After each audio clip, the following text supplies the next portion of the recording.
तर मी परत दुसऱ्यांदा काँग्रेसमध्ये निवडून आलेलो, प्रवेश नाही केलेला. ज्या पार्टीत होतो, परंतु काय ती जी तुम्ही जी गोष्ट बघितली 31 दिवसापूर्वी, तर रईस शेखने जी हातामध्ये जी धुरा घेतली आणि ती अशी सांभाळली आहे का त्या पूर्वेला जर तुम्हाला काँग्रेस दिसत नव्हती आणि सायकल दिसत होती, सायकलची हवा पंक्चर करून पुन्हा साफ करून टाकली आणि तिकडे 0 नंबर आणि 30च्या वरती आमची सीट येतात आणि येणारा महापौर आमचा बसतोय. ही रईस शेखत आणि आमच्या सगळ्या लोकांचं काम.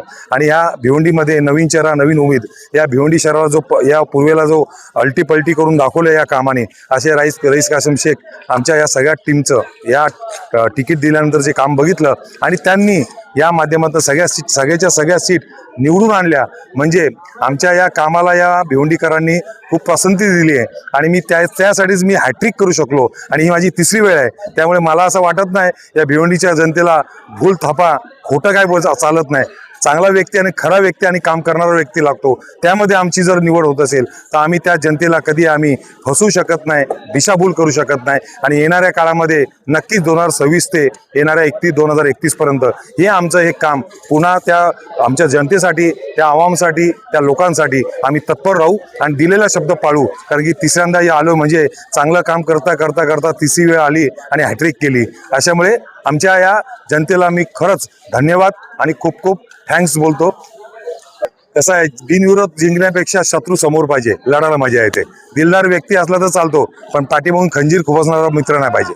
त्यामुळे जी लढाई होते ना, या राजकारणात लढाई चांगली असायला पाहिजे आणि दिलदार व्यक्ती पाहिजे. या लढाई काय आम्ही अशा जिंकत नाही कधी. आमचं लढाई करण्याचं आमचं साधन, आमचे विचार, आमची सोच वेगळी असते. का तुम्ही काम करा, आम्ही काम करतो, आमच्या कामाने आम्ही जिंकू, तुमच्या कामाने तुम्ही जिंका. छोटी पब्लिक आहे भाई, सब जानती आहे. किती मतांनी जिंकून आले? पहिल्यांदा 700 मतांनी उपमहापौरला पाडलेलं, सेकंड टाइम हॅट्रिक नगरसेवकाला 3,500 मतांनी पाडलेलं आणि आता जेवढे होते माझ्यासमोर त्यांना मी 4,500 मतांनी पाडले. त्यामुळे ही जनता माझ्या पाठीमुळे वेळोवेळी उभी राहत गेली. या जनतेचा मी एकदम नतमस्तक करून नमस्कार करून आभार व्यक्त करतो आणि येणाऱ्या काळामध्ये त्यांना नाराज आणि नरोस करणार नाही अशी मी हमी देतो.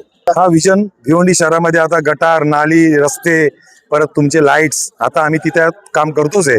पण आमचं विजन या भिवंडी शहरामध्ये मेडिकल कॉलेज, हॉस्पिटल, चांगले लॉ कॉलेज, एक तर चांगल्या व्यक्ती जर येतात तुमच्या या शहरामध्ये, जर या आमच्या बहिणींसाठी, आमच्या भावांसाठी, आमच्या मुलांसाठी जे डेव्हलपमेंटसाठी शिक्षण, एज्युकेशन आणि द मोस्ट आमच्या इकडे येणारा हा जो आजूबाजूला जो परिसर बघितलं तर व्यापारी वर्ग फार मोठ्या प्रमाणात येत चाललाय. आणि मँचेस्टर सिटी ही भिवंडी ही ओळख होती, पण ती जर पुसायला लागलो आम्ही. पण एका ठिकाणी आमच्या मुंबई आणि ठाण्याच्या शहरातल्या ए ग्रेडच्या शहरातले लोक आमच्या भिवंडी शहरात यायला लागले. त्याला कारण हिरानंदानी, टाटा आणि असे महिंद्रा असे प्रोजेक्ट इथं राबवतात. म्हणजे भिवंडीचा विकास हे होत चाललाय आणि आमच्यासारखे लोकप्रतिनिधी त्याला दुजोरा देऊन ही पुन्हा भिवंडी ठाणा आणि मुंबईपेक्षा कमी नसणार आहे. अशी आमची भिवंडी, सर्वांची भिवंडी, स्वच्छ भिवंडी असणार आहे.